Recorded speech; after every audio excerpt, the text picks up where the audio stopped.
ఓం శాంతి 24/12/2023 అవ్యక్త బాప్దాద యొక్క మధుర మహావాక్యాలు. పాత సంస్కారాలను సమాప్తం చేసి మీ నిజ సంస్కారాలను ధారణ చేసుకొని ఎవరు రెడీగా అవ్వండి. రివైజ్ 3/4/1997. ఈరోజు బాప్దాదా తమ నలువైపులా విశ్వపిత యొక్క ప్రేమలో లౌలీనమైన మరియు అదృష్టవంతులైన పిల్లలను చూస్తున్నారు. ప్రతి పుత్రుని భాగ్యంపై తండ్రికి కూడా గర్వం ఉంది. వర్తమాన సమయంలో నా పిల్లలు ఎంత మహోన్నతమైన వారు అంటే, మొత్తము కల్పం అంతటిలో దేవతా స్వరూపంలో ఉన్న, ధర్మ నేతల స్వరూపంలో ఉన్న, మహాత్ముల రూపంలో ఉన్న, పదమాపతి ఆత్మల రూపంలో ఉన్న వారెవ్వరికీ కూడా బ్రాహ్మణ ఆత్మలైన మీకు ఉన్నంత భాగ్యం లేదు. కనుక ఇలాంటి మీ శ్రేష్ఠ భాగ్యాన్ని సదా స్మృతిలో ఉంచుకుంటూ ఉన్నారా? వాహ్! భాగ్య విధాత తండ్రి, వాహ్! శ్రేష్ఠ ఆత్మనైన నా భాగ్యం. ఈ అనంతమైన పాటను మనసులో పాడుతూ ఉంటారు కదా. ఈ భాగ్య గీతము సదా స్వతహాగా మోగుతూ ఉంటుందా? పిల్లలను చూసి చూసి తండ్రి సదా హర్షితమవుతారు. పిల్లలు కూడా హర్షితమవుతారు, కానీ అప్పుడప్పుడు మధ్యలో తమ భాగ్యాన్ని ఇమర్జు చేసుకునేందుకు బదులు మర్జు చేసుకుంటారు, గుర్తుంచుకోరు. ఎప్పుడైతే పిల్లలలో తమ సౌభాగ్యం యొక్క నశ, నిశ్చయము మర్జ్ అయిపోయినట్లు తండ్రి గమనిస్తారో అప్పుడేమంటారు? డ్రామా అని అంటారు. కానీ బాప్దాదా పిల్లలందరినీ సదా భాగ్యం యొక్క స్మృతి స్వరూపులుగా చూడాలి అని కోరుకుంటారు. మీరు కూడా ఇదే కోరుకుంటారు, కానీ అనేది మధ్యలో వచ్చేస్తుంది. ఎవరిని అడిగినా అందరూ నేను తండ్రి సమానంగా తయారవ్వాల్సిందే అనే లక్ష్యాన్ని పెట్టుకొని నడుస్తున్నాను అని అంటారు. ఈ లక్ష్యం అయితే చాలా బాగుంది. లక్ష్యము శ్రేష్టంగా చాలా మంచిగా ఉన్నప్పుడు మరి ఆ లక్ష్యం ఒకసారి ప్రత్యక్షంగా, ఒకసారి గుప్తంగా ఎందుకు ఉంటుంది? కారణం ఏమిటి? బాప్దాదాతో ఎంతో మంచి మంచి ప్రతిజ్ఞలు చేస్తారు, ఆత్మిక సంభాషణ కూడా చేస్తారు. అయినా కూడా లక్ష్యము మరియు లక్షణాలలో తేడా ఎందుకు? కనుక కారణం ఏమిటి అని బాప్దాదా రిజల్ట్లో చూశారు. వాస్తవానికైతే మీ అందరికీ కూడా తెలుసు, క్రొత్త విషయం ఏమీ కాదు. అయినప్పటికీ బాప్దాదా రివైజ్ చేస్తున్నారు. బాప్దాదా 3 విషయాలు చూశారు. మొదటిది ఆలోచించడం, సంకల్పం చేయడం. రెండవది మాట్లాడడం, వర్ణన చేయడం. మూడవది కర్మలో ప్రాక్టికల్ అనుభవంలోకి మరియు నడవడికలోకి తీసుకురావడం, అనగా కర్మలోకి తీసుకురావడం. ఈ మూడింటి సమానత అనగా బ్యాలెన్స్ తక్కువగా ఉంది. బ్యాలెన్స్ ఉన్నప్పుడు నిశ్చయము మరియు నశ ఇమర్జ్గా ఉంటాయి. బ్యాలెన్స్ తక్కువైనప్పుడు నిశ్చయము మరియు నశ గుప్తమవుతాయి. రిజల్ట్ను చూసినప్పుడు ఆలోచించే విధానము చాలా బాగుంది మరియు వేగంగా కూడా ఉంది. మాటలలో వేగం మరియు నశ కూడా 75% బాగుంది. మాట్లాడటంలో చాలామంది తెలివైన వారిగా కూడా ఉన్నారు, కానీ ప్రాక్టికల్ నడవడికలోకి తీసుకురావడంలో టోటల్ మార్కులు తక్కువగా ఉన్నాయి. 2 విషయాలలో బాగున్నారు, కానీ 3వ విషయంలో చాలా తక్కువగా ఉన్నారు. కారణం ఏమిటి? సంకల్పాలు కూడా బాగున్నాయి, మాటలు కూడా చాలా సుందరమైన రూపంలో ఉన్నాయి. మరి ప్రాక్టికల్లో ఎందుకు తగ్గిపోతుంది? కారణం ఏమిటో తెలుసా? తెలుసో లేదో చెప్పండి, మీకు చాలా బాగా తెలుసు. ఒకవేళ ఎవరినైనా మీరు ఫలానా టాపిక్ పైన ఉపన్యసించండి లేక క్లాస్ చేయించండి అని అంటే ఎంత బాగా క్లాస్ చేయిస్తారు. చాలా నిశ్చయంతో, నషాతో వెంటనే ఉపన్యసిస్తారు మరియు క్లాస్ కూడా చేయిస్తారు కదా. ఏమేం చెప్తున్నారు అని బాప్దాదా అందరి క్లాసులు వింటారు. వాహ్! పిల్లలు వాహ్ అని చిరునవ్వుతో నవ్వుతూ ఉంటారు. ముఖ్యమైన విషయం, ఇప్పుడు రివైజ్ కోర్సు నడుస్తూ ఉంది అని బాప్దాదా ఇంతకు ముందు కూడా వినిపించారు కనుక బాబా అంటున్నారు, కారణమైతే ఒకటే ఉంది, ఎక్కువ కూడా లేవు. ఒకే ఒక కారణం ఉంది. అంతేకాక ఈ కారణాన్ని నివారణ చేసుకోవడం కష్టం కూడా కాదు, చాలా సులభమని బాప్దాదా భావిస్తూ ఉన్నారు. కానీ మీరు సహజాన్ని కష్టంగా చేసుకుంటారు. కష్టమేమీ కాదు, మీరు కష్టంగా చేసుకుంటారు. ఎందుకు? నష మర్జ్ అయిపోతుంది. ఒకే కారణం ఏమిటంటే, మీరు ఏదైతే ధారణ యొక్క విషయాలు వింటున్నారో, ధారణ కూడా చేస్తున్నారో, శక్తుల రూపంలో కానీ గుణాల రూపంలో కానీ చాలా మంచి మంచి విషయాలు ధారణ చేస్తున్నారు. ఎంత బాగా చేస్తున్నారు అంటే, వినేవారు అజ్ఞానులు కానీ జ్ఞానులు కానీ వాటిని విని చాలా బాగుంది, చాలా బాగుంది, చాలా బాగా చెప్పారు అని బాగా చప్పట్లు కూడా కొడతారు. కానీ ఎన్నిసార్లు కానీ అనేది వచ్చింది, ఈ కానీ అనే శబ్దమే విఘ్నాలు వేస్తుంది. కానీ అనే శబ్దం సమాప్తం అవ్వడము అనగా తండ్రి సమానంగా సమీపంగా రావడం. తండ్రి సమీపానికి రావడం అనగా సమయాన్ని సమీపానికి తీసుకురావడం. అయితే ఇప్పటి వరకు కానీ కానీ అనే శబ్దం చెప్పాల్సి వస్తుంది. తండ్రికి మంచిగా అనిపించదు కానీ చెప్పాల్సే వస్తుంది.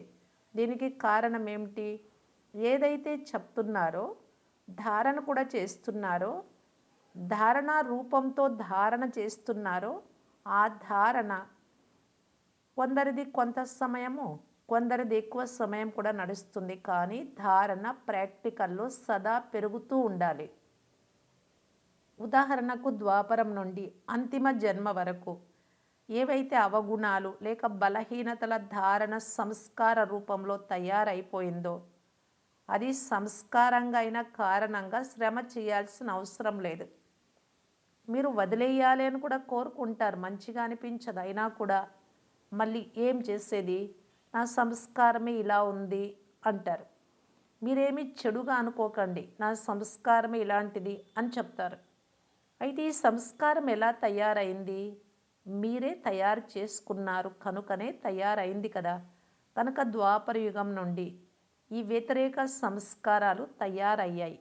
వాటి ద్వారా మీరు సమయానికి బలహీనంగా కూడా అవుతున్నారు. అయినా కూడా ఏం చేయాలి, మా సంస్కారం అని అంటున్నారు.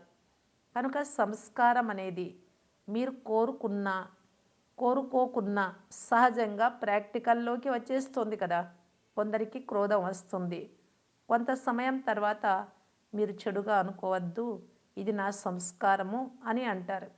అంటే క్రోధాన్ని సంస్కారంగా చేసుకున్నారు, అవగుణాలను సంస్కారంగా చేసుకున్నారు. మరి గుణాలను ఎందుకు సంస్కారంగా చేసుకోలేరు? క్రోధం అనేది అజ్ఞానం యొక్క శక్తి, జ్ఞానం యొక్క శక్తి శాంతి సహనం. కనుక అజ్ఞాన శక్తి అయిన క్రోధాన్ని చాలా బాగా సంస్కారంగా చేసుకున్నారు, మరియు ఉపయోగిస్తూ కూడా ఉంటారు. మళ్ళీ ఇక ముందు చెయ్యను అని క్షమాపణ కూడా తీసుకుంటూ ఉంటారు. అయితే తర్వాత అది ఇంకా ఎక్కువ అవుతుంది. కారణం ఏమిటి? ఎందుకంటే సంస్కారంగా చేసేసుకున్నారు. కనుక బాప్ దాదా పిల్లలకు ఒకే విషయాన్ని మాటి మాటికి వినిపిస్తున్నారు. ఇప్పుడు ప్రతి గుణాన్ని, ప్రతి జ్ఞానం యొక్క విషయాన్ని సంస్కార రూపంలో తయారు చేసుకోండి. బ్రాహ్మణ్ ఆత్మల నిజ సంస్కారం ఏది? క్రోధమా లేక సహనశక్తి? ఏది? సహనశక్తి, శాంతి శక్తియే కదా. మీరు అవగుణాలనైతే సహజంగానే సంస్కారంగా చేసుకున్నారు, కూరి కూరి లోపల నింపుకున్నారు. అవి మీరు కోరుకోకున్నా బయటకు వస్తూ ఉంటాయి, లోపల ఉన్నాయి కనుక. అలాగే ప్రతి గుణాన్ని లోపల కూరి కూరి సంస్కారంగా చేసుకోండి. నా నిజ సంస్కారం ఏది అని సదా గుర్తుంచుకోండి. ఇవైతే రావణుడి యొక్క ఆస్తి, దీనిని సంస్కారంగా చేసుకున్నారు, పరాయి సొమ్మును మీదిగా చేసుకున్నారు. ఇప్పుడు తండ్రి ఖజానాను మీదిగా చేసుకోండి. రావణుడి వస్తువును సంభాళించి పెట్టుకున్నారు, తండ్రి వస్తువును మాయం చేసేస్తున్నారు. ఎందుకు? రావణుడితో ప్రేమ ఉందా? రావణుడు మంచిగా అనిపిస్తాడా లేక తండ్రి మంచిగా అనిపిస్తారా? చెప్పడం అయితే అందరూ తండ్రినే మంచిగా అనిపిస్తారని అంటారు, ఇది మనస్సుతోనే అంటున్నారు కదా. కానీ ఎవరైతే మంచిగా అనిపిస్తారో వారి మాటలు నిశ్చయము అనే ఇంకుతో హృదయంలో ఇమిడిపోతాయి. ఎవరైనా రావణుడి సంస్కారాలకు వశం అవుతారు. అయినా కూడా మళ్ళీ బాబా మీపై నాకు చాలా ప్రేమ ఉంది, మీపై చాలా ప్రేమ ఉంది అని అంటూ ఉంటారు. ఎంత ప్రేమ ఉంది అని తండ్రి అడుగుతారు. అప్పుడు ఆకాశం కంటే ఎక్కువ ఉంది అని అంటారు. బాబా అది విని ఎంత అమాయకపు పిల్లలు అని ఖుషి కూడా అవుతారు. బాబా కూడా పిల్లలందరితో ప్రతిజ్ఞ చేస్తున్నారు. హృదయం నుండి ఒకవేళ ఒక్కసారైనా నా బాబా అని చెప్పి తర్వాత భలే మధ్య మధ్యలో మర్చిపోయినా కేవలం ఒక్కసారైనా హృదయం నుండి నా బాబా అని చెప్పారు అంటే తండ్రి కూడా మీరు ఎవరో ఎలా ఉన్నారో నా వారే అని అంటారు. మిమ్మల్ని వాపస్ అయితే తీసుకెళ్లాల్సిందే. అయితే పెళ్లి ఊరేగింపులో ఒక్కరిగా రాకూడదు, ప్రేయసిగా అయ్యి రావాలి అని తండ్రి కోరుకుంటూ ఉన్నారు. ఇది విని అందరూ చాలా సంతోషిస్తున్నారు. మీపై మీకు నవ్వు కూడా వస్తుంది. ఇప్పుడు వినే సమయంలో మీపై మీరు నవ్వుకుంటున్నారు కదా. ఇప్పుడు మీపై మీకు నవ్వు వస్తుంది. అయితే ఆవేశంలోకి వచ్చినప్పుడు ఎర్రగా పచ్చగా అయిపోతారు. కానీ పిల్లలలో ఒక విశేషత చాలా బాగుంది అని బాబా రిజల్ట్లో చూశారు. అది ఏది? పవిత్రంగా ఉండడం. దీనికోసం ఎంత సహించాల్సి వచ్చినా, ఎంత వ్యతిరేకత ఎదురైనా ఈ విషయంలో 75% బాగున్నారు. కొంతమంది గొప్పలు చెప్పుకుంటూ అయినా కూడా ఈ విషయంలో 75% మంది పాస్ అయి చూపించారు. దీని తర్వాత రెండవ సబ్జెక్ట్ ఏది వస్తుంది? కామం తర్వాత క్రోధం. దేహభావము అనేది మొత్తంగా ఉండనే ఉంది. కానీ క్రోధం అనే సబ్జెక్ట్లో చాలా తక్కువ మంది పాస్ అయినట్లు గమనించాం. క్రోధం అనేది బహుశా వికారం కాదు, ఇది ఒక శస్త్రం. వికారం కాదు అని భావిస్తూ ఉన్నారు. కానీ క్రోధం అనేది జ్ఞాని ఆత్మలకు మహాశత్రువు. ఎందుకంటే క్రోధం అనేది అనేక మంది ఆత్మల సంబంధ సంపర్కంలోకి వచ్చినప్పుడు ప్రసిద్ధి అవుతుంది. అప్పుడు మీ క్రోధాన్ని చూసి తండ్రి పేరుకు చాలా నింద జరుగుతుంది. జ్ఞాని పిల్లలు ఎలా ఉంటారు మేము చూసాంలే అని అంటారు. క్రోధానికి చాలా రూపాలు ఉన్నాయి. మొదటిది మహాన్ రూపం గురించి మీకు అందరికీ బాగా తెలుసు. వీరు క్రోధంలో ఉన్నారు అని అందరికీ కనిపిస్తుంది. రెండవది క్రోధం యొక్క సూక్ష్మ రూపం, అనగా లోపల ఈర్ష్య, ద్వేషం, అసహ్యం ఉంటాయి. ఈ స్వరూపంలో గట్టిగా మాట్లాడడం లేక బాహ్య రూపం నుండి ఏమీ కనిపించదు. కానీ ఎలాగైతే బయటికి కనిపించే క్రోధం అగ్ని రూపంగా ఉంటుందో అలా వీరు లోపల స్వయం కూడా కాలుతూ ఉంటారు మరియు ఇతరులను కూడా కాలుస్తారు. ఈ విధంగా ఈర్ష్య, ద్వేషం, అసహ్యం ఎవరిలో అయితే ఉంటాయో వారు ఈ అగ్నిలో లోపలే కాలుతూ ఉంటారు. బాహ్యంగా ఎర్రగా పచ్చగా అవ్వరు. అలా ఎర్రగా పచ్చగా అవ్వడం కూడా మంచిదే. కానీ వీరు నల్లగా ఉంటారు. మూడవది క్రోధం యొక్క చతురమైన రూపం కూడా ఉంది. అదేది? అక్కడక్కడ సీరియస్ కావాల్సి వస్తుంది అని అంటారు మరియు భావిస్తారు కూడా. అక్కడక్కడ కళ్యాణం కోసం చట్టాన్ని చేతిలోకి తీసుకోవాల్సిందే అని అంటారు. ఇది కళ్యాణమా కాదా అని మిమ్మల్ని మీరు ప్రశ్నించుకోండి. బాప్దాదా ఎవ్వరికీ కూడా చట్టాన్ని మీ చేతులలోకి తీసుకోండి అని అనుమతి ఇవ్వలేదు. ఏదైనా మురళిలో భలే చట్టాన్ని తీసుకోండి, క్రోధంలోకి రండి అని చెప్పారా? చట్టాన్ని తమ చేతులలోకి తీసుకునే వారి లోపల క్రోధం యొక్క అంశం ఉంటుంది. నిమిత్తాత్మలు ఎవరైతే ఉన్నారో వారు కూడా చట్టాన్ని చేతుల్లోకి తీసుకోరు. కానీ వారు చట్టాన్ని రివైజ్ చేయించాల్సి వస్తుంది. చట్టాన్ని ఎవరు తీసుకోరాదు. కానీ నిమిత్తంగా ఉన్నారు కనుక తండ్రి ద్వారా తయారు చేయబడిన చట్టాన్ని రివైజ్ చేయించాల్సి వస్తుంది. అంటే చెప్పాల్సి పడుతుంది. బాబా ఇలా తెలియజేశారు కదా, ఇలా ఉండొచ్చా అని. నిమిత్తంగా ఉన్న వారికి ఇంత మాత్రం అనుమతి ఉంది, అందరికీ కాదు. ఇలా చెప్పే హక్కు మాత్రం ఎవ్వరికీ లేదు. ఎవరికి నిమిత్తంగా ఉన్నారో వారికి మాత్రం ఇలా చెప్పాలి. బాబా ఏం చెప్తున్నారు, మీరు ఎలా నడుస్తూ ఉన్నారు అని రివైజ్ చేయించాల్సి వస్తుంది. ఈరోజు బాప్దాదా కొద్దిగా అఫిషియల్ శిక్షణ ఇస్తున్నారు, ప్రేమతో స్వీకరించండి. ఎందుకంటే బాప్దాదా పిల్లలు వ్రాసిన మరియు పిల్లలు చేసిన ప్రతిజ్ఞలు చూసి విని నవ్వుకుంటూ ఉంటారు. ఇప్పుడు ప్రతి గుణాన్ని నిజ సంస్కారంగా తయారు చేసుకోండి అని బాప్దాదా ఏదైతే వినిపించారో దానిని అండర్లైన్ చేసుకున్నారా? శాంతి స్వరూపంగా ఉండటం, సహనశీలతలో ఉండడం, ఇది నా సంస్కారంగా తయారైపోయింది అని ఇప్పటి నుండే మీరు చెప్పాలి. ఎప్పుడైతే మళ్ళీ బాప్దాదా మిలనం చేసేందుకు వస్తారో దీనిని ఈ 5-6 నెలలలో మీ నిజ సంస్కారంగా చేసుకొని బాప్దాదాకు చూపించాలి. అందుకే ఈరోజు రిజల్ట్ వినిపిస్తూ ఉన్నాం. క్రోధం యొక్క రిపోర్ట్ చాలా వస్తుంది. చిన్న పెద్ద రకరకాల రూపంలో క్రోధం చేసుకుంటూ ఉన్నారు. ఇప్పుడైతే బాప్దాదా ఎక్కువ చెప్పడం లేదు, కానీ కథలైతే చాలా మజాగా ఉంటాయి. కనుక ఈ రోజు నుండి క్రోధాన్ని ఏం చేస్తారు, వీడ్కోలు ఇస్తారా? అక్కడున్న వారందరూ చప్పట్లు కొట్టారు. చూడండి, చప్పట్లు కొట్టడం చాలా సులభం, కానీ క్రోధం యొక్క చప్పట్లు కొట్టరాదు. ఇప్పుడు బాప్దాదా మాటి మాటికి వినాలని కోరుకోవడం లేదు, అయినా కూడా దయ కలుగుతుంది కనుక వింటున్నారు. బాబా, మేము ప్రతిజ్ఞ అయితే చేశాము, కానీ మళ్ళీ మళ్ళీ వచ్చేసింది, ఏం చేయాలి? మేమైతే కోరుకోము, అయినా వచ్చేస్తుంది అని ఇప్పుడు చెప్పకండి. మీరే మాయకు అర్థం చేయించండి, క్రోధానికి అర్థం చేయించండి అని అంటారు.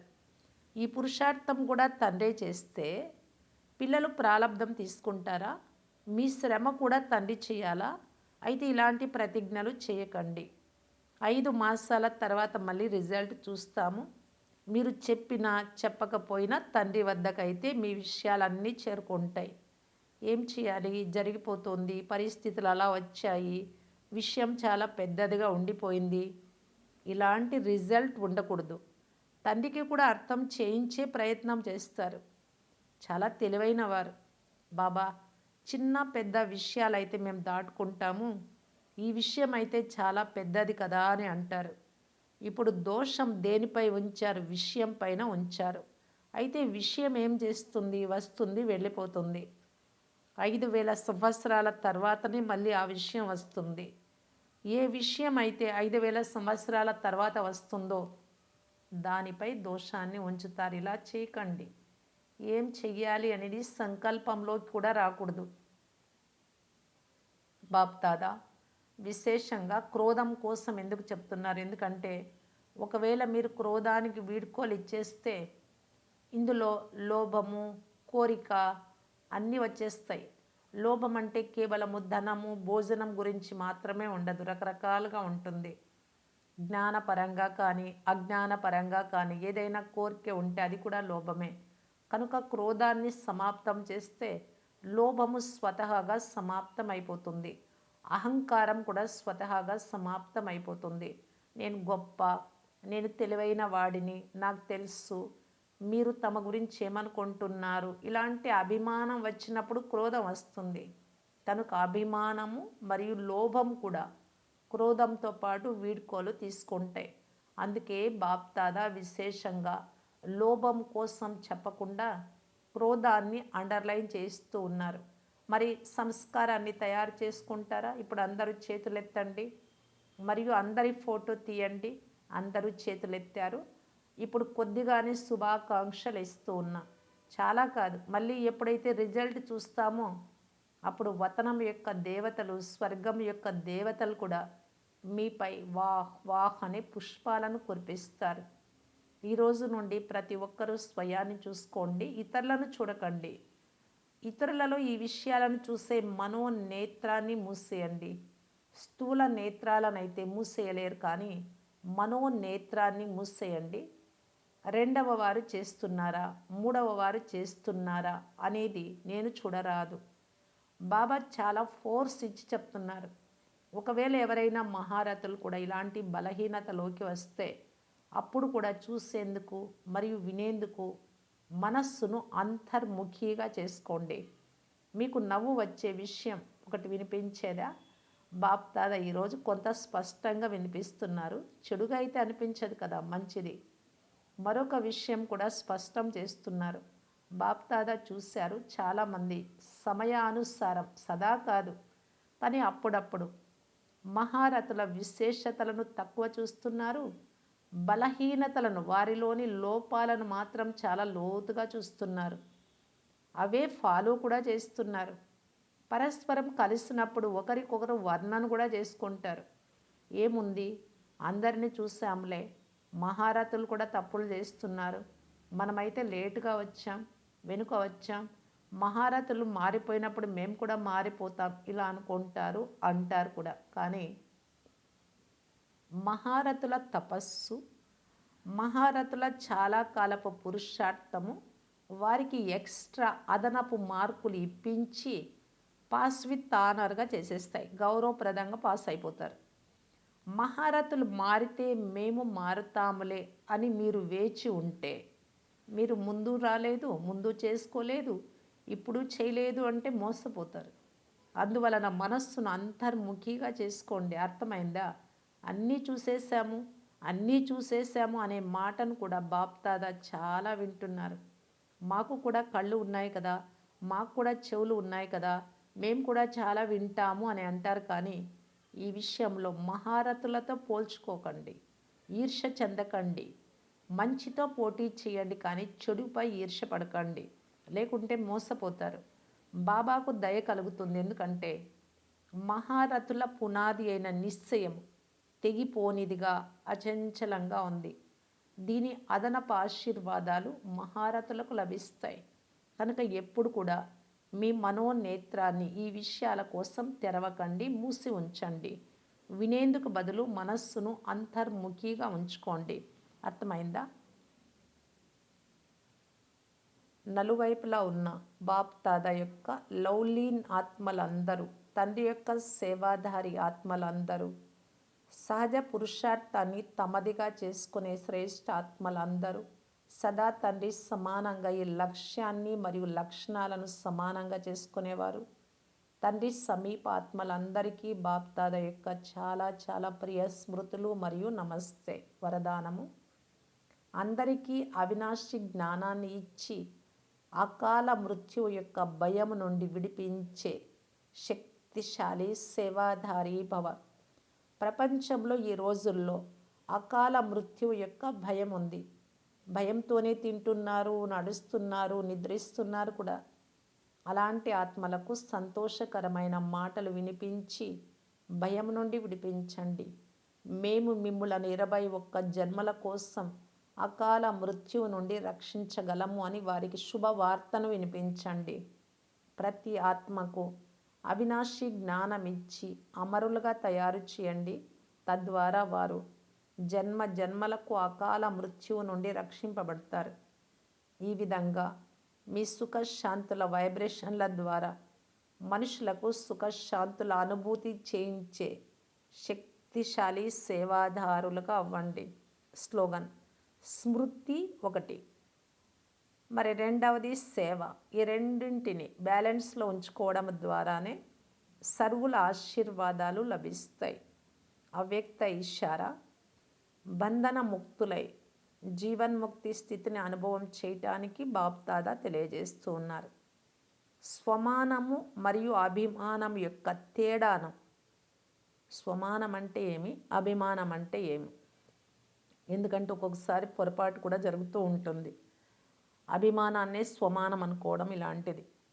ఈ తేడాను సూక్ష్మ రూపంలో చెక్ చేసుకొని మాటల ద్వారా, కూర్చొని లేచే దాని ద్వారా ఏ అభిమానం కనబడుతోందో, లేక ఏ అవమానం యొక్క ఫీలింగ్ లేక వస్తూ ఉన్నారో, ఈ అభిమానము మరియు అవమానం నుండి ముక్తులు కండి. ఎప్పుడు తమ బుద్ధి అభిమానము, శ్రేష్ఠ బుద్ధి యొక్క అభిమానం, శ్రేష్ఠ సంస్కారము, స్వభావం యొక్క అభిమానము, సేవలో సఫలత పొందితే కలిగే అభిమానం నుండి ముక్తులు కండి. అప్పుడు బ్రహ్మబాబా సమానం సంపూర్ణ ఫరిస్తాగా కాగలరు. ఓం శాంతి.